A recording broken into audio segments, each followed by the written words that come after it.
50대 남성 김 씨는 1년 넘게 아픈 친형의 집을 오가며 형을 보살폈습니다. 형은 형수와 사이가 좋지 않았고 또 슬아의 자식도 없어서 동생인 김 씨에게 유난히 의지했는데요. 특히 지병으로 몸이 불편해지면서 김 씨를 많이 찾았습니다. 그리고 얼마 전 형은 끝내 세상을 떠났는데요. 형이 숨진 다음 날 김 씨는 우연히 형이 쓴 자필 유언장을 발견했습니다. 형은 유산 중 3분의 1은 김 씨에게, 나머지는 한 대학에 기부한다는 내용의 유언을 남긴 건데요. 형의 유언장에 자신이 쏙 빠졌다는 것을 알게 된 형수는 유언장이 무효라며 펄펄 뛰었습니다. 그러면서 형이 치매를 앓고 있었고 온전한 정신이 아닌 상태에서 유언장을 작성했다며 형의 유언은 무효라고 주장했는데요. 아내 대신 친동생과 대학에 전 재산을 남긴 형의 유언장. 과연 이 유언장은 법적 효력이 있을까요?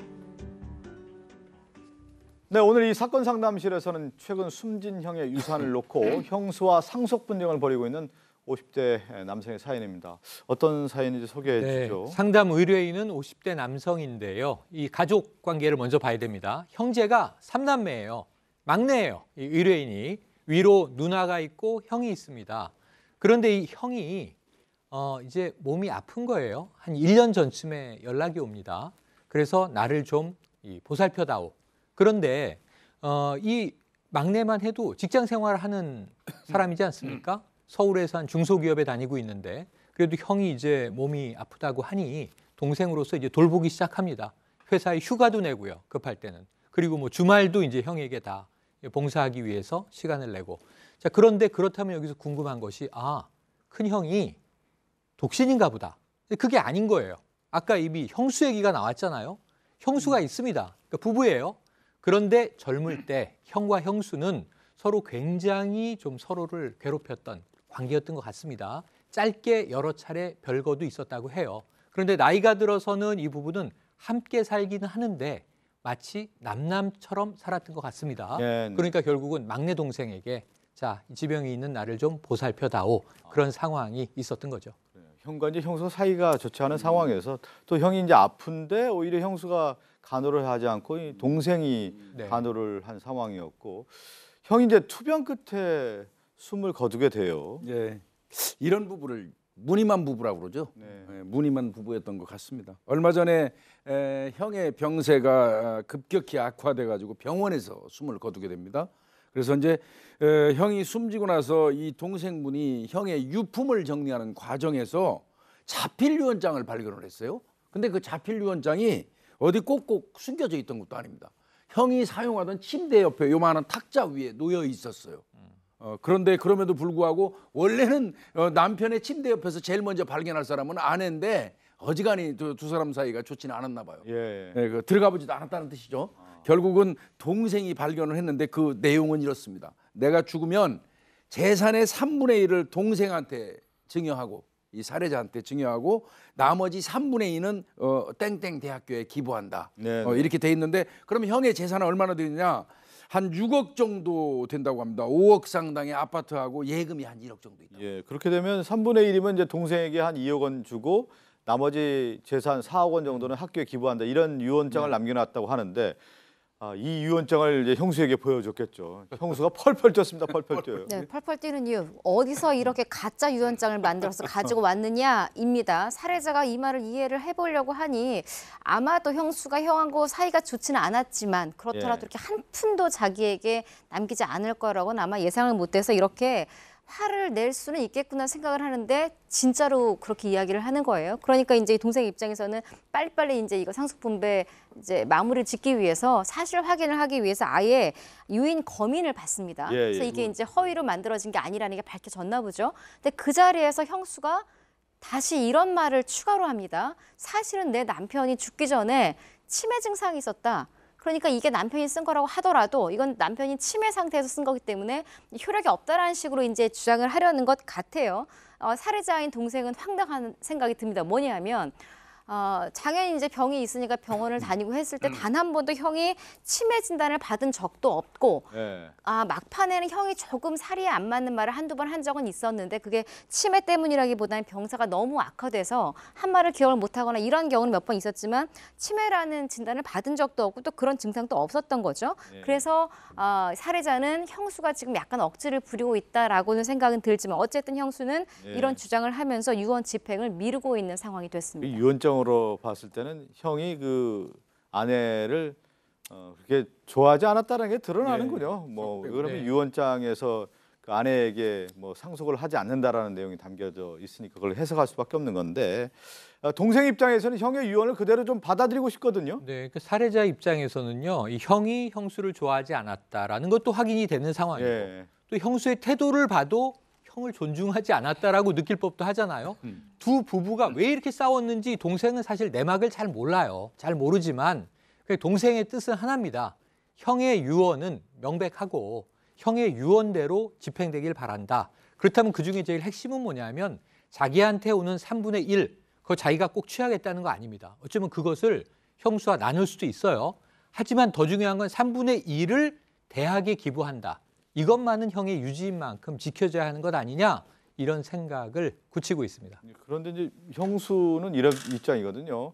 형의 유산을 어느 정도 주지 않는다고 하면 이제 소송하겠다. 지금 얘기한 것처럼 뭐 유언장 자체가 거짓이다고 하고 또 남편이 치매에 있다라고 할 정도로 이제 유언장에 대한 문제를 이제 제기하고 있는 상황인데 소송까지 가겠다는 얘기죠. 예, 그 형수의 아까 처음에는 유언장이 가짜다라고 했다가 유언 예. 검인을 받았습니다. 그러고 나니까 남편이 치매를 앓았다라고 주장을 했잖아요. 근데 이제 또 추가가 됩니다. 뭐냐면 그 앞서 치매를 앓았다는 주장에다가 아픈 형을 대신해서 그동안 생활비를 벌어온 게 바로 나다. 그러니까 재산에 대한 권리가 나에게 있다라는 거고 또 그 전에 사망한 형이 소유하고 있던 아파트를 팔았었는데 그 아파트 살 때 내 돈도 들어갔다. 형 혼자 돈이 들어간 게 아니라 내 돈이 거기 들어갔기 때문에 역시 여기에 대한 소유권이 나에게 좀 있다라는 거고 또 하나 기부한 그러니까 그 금액의 3분의 1을 대학에 기부하겠다 그랬잖아요. 네네. 그 대학이 사망한 자기 남편하고 아무 상관없는 대학인데 여기다가 내 남편이 기부를 할 리가 있느냐, 이 자체가 조작 가능성이 여전히 있다라는 주장을 계속 하고 있는 겁니다. 근데 여기 조작이라는 건 살해자 입장에서는 자신을 의심하고 있다라는 것처럼 이제 형수가 이야기를 한다고 해요. 그러면서 몇 가지를 추가적으로 넣으면서 여전히 유산을 자기에게 주지 않으면 소송까지 가겠다라고 전혀 뜻을 굽히지 않고 있는 상황에서 살해자가 사건 반장에 사연을 보내신 겁니다. 자, 그렇다면 오늘 이제 사연 보내주신 50대 남성의 궁금증을 정리를 해보죠. 형의 유언장이 무효라고 주장하는 형수, 사실인가요? 두 번째는 무효가 된다면 상속 재산은 어떻게 나누게 되나요?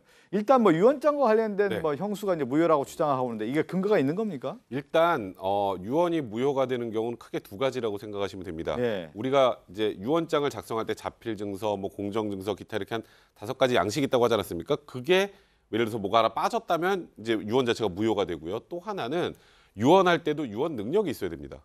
유언 능력이라는 건 말 그대로 내 온전한 정신으로 내가 지금 하고 있는 행동, 유언장을 작성하고 있는 내용이 무슨 내용인지 의미를 알 수 있을 정도가 돼야 되는데 사실 이 상속과 관련된 소송에서 굉장히 이거 많은 부분 차지해요. 그렇죠. 통상적으로 예를 들어서 뭐 첫째, 둘째 간에 다툼이 있으면 첫째가 부모님 모시고 있는데 이거 첫째가 이거 아버지 막 아플 때 치매고 막 이래서 정신없을 때 그냥 유언해가지고 쓱 한 거다 뭐 이렇게 주장을 많이 해요. 그럴 때 이제 제일 중요한 게 병원 기록 사본입니다. 네네. 병원 기록 사본을 받아봐서 그러니까 실제로 치매인지 아닌지보다 더 중요한 건 그러니까 치매라면 현실적으로 유언의 의미를 정확하게 이해하기가 쉽지 않겠죠. 그렇죠. 네, 그래서 그런 경우에는 유언 자체가 무효가 되는 경우가 있고 치매까지 이르지 않았더라도 의료진의 판단으로 봤을 때는 그 당시에 좀 의사 능력이 좀 많이 떨어져 있는 상태고 뭐 변별 능력 같은 게 많이 떨어져 있는 상태인데라고 판단이 나오면 유언이 무효가 되는 경우도 있습니다. 그러니까 일단 지금 이 형의 상태가 어느 정도인지는 저희가 지금 정확하게 알 수는 없잖아요. 병원에서 어떻게 이 소위 말하는 형을 관리하고 치료하고 있었는지 그 기록을 봐야 정확하게 알 수 있겠지만 거기에서 만약에 그 당시에 좀 쉽지 않았을 것 같다는 얘기가 나온다면 유언이 무효가 될 가능성도 배제할 수는 없습니다. 예. 하지만 뭐 지금 살해자 얘기에 따르면 좀 형이 마지막쯤에 조금 얼토당토한 소리 몇 마디 정도 한 게 다지 극도의 뭐 침해라든지 이런 부분은 없다고 지금 얘기를 하고 있습니다. 이 주장을 하는 사람은 아내가 이게 유언 무효를 주장을 해야 될 것 같아요. 뭐 공정 증서에 의한 유언이라 그러면 그런 것들을 확인하는 경우가 많습니다. 치매나 어떤 진단서를 갖고 온 후에 공정증서 유언을 해주는 경우가 있기 때문에 그 99% 정도 잘 효력이 발생하는데 자필 증서는 사실은 그런 부분이 좀 허점이 있는 거고요. 그렇지만 지금 이 사건 같은 경우는 이 동생 얘기를 들어봤을 때는 큰 문제는 없지 않을까 생각이 들고 네네. 이 뭐 이렇다면 유언장은 효력이 있을 가능성이 좀 더 커 보입니다. 이거 한번 나눠서 생각해 볼까요? 유언장에 효력이 있다고 하면 동생이 예를 들어 3분의 1, 6억 원에 2억 원 정도 받을 수 있는 효력이 있는 건지도 살펴봐야 되고 그러면 효력이 있다고 하더라도 아내가 받을 수 있는 유산 상속의 유류분 정도는 또 있지 않을까요? 그러니까 그렇죠. 이걸 나눠서 한번 설명하면 어떨까요? 유류분이 네. 자신의 상속분의 2분의 1입니다. 배우자 같은 경우는. 예. 지금 6억이잖아요. 6억에 3억의 한도에서 유류분을 받을 수가 있습니다. 유류분은 지금 어떻게 청구를 하냐면 대학에 지금 4억이 가야 되는데 그중에 절반, 또 동생이 2억이 가야 되는데 그중에 절반, 3억을 받을 수가 있는 상황이고요. 만약에 유언장이 무효다, 무효라는 결론이 난다 그러면 6억 모두가 법정 상속인인 아내한테 다 가는 겁니다. 지금 딴 사람이 없습니다. 예. 또 동생 같은 경우는 이 한 단계 밑에거든요. 형제 자매이기 때문에 이 상속 받을 수가 없는 상황이고 결국은 이게 유효냐 무효냐에 따라서 아내가 일정 부분 받아갈 수가 있습니다. 그러니까 이런 경우가 있어요. 보통 이제 유언을 하면서 자녀들한테 돈을 물려주거나 뭐 아내에게 물려주지 않고 뭐 어디 대학에 기부를 한다거나 이런 분들 좀 종종 있잖아요. 그런 경우에 100% 유류분 청구해서 그 다 가족이 돼요. 학교에 다시 소송을 네, 해서 그러니까 사실 만약에 이렇게 기부를 하시거나 이렇게 할 때는 예. 그럼 변호사하고 반드시 상의를 미리 좀 하셔야 됩니다. 그런데 그러네요.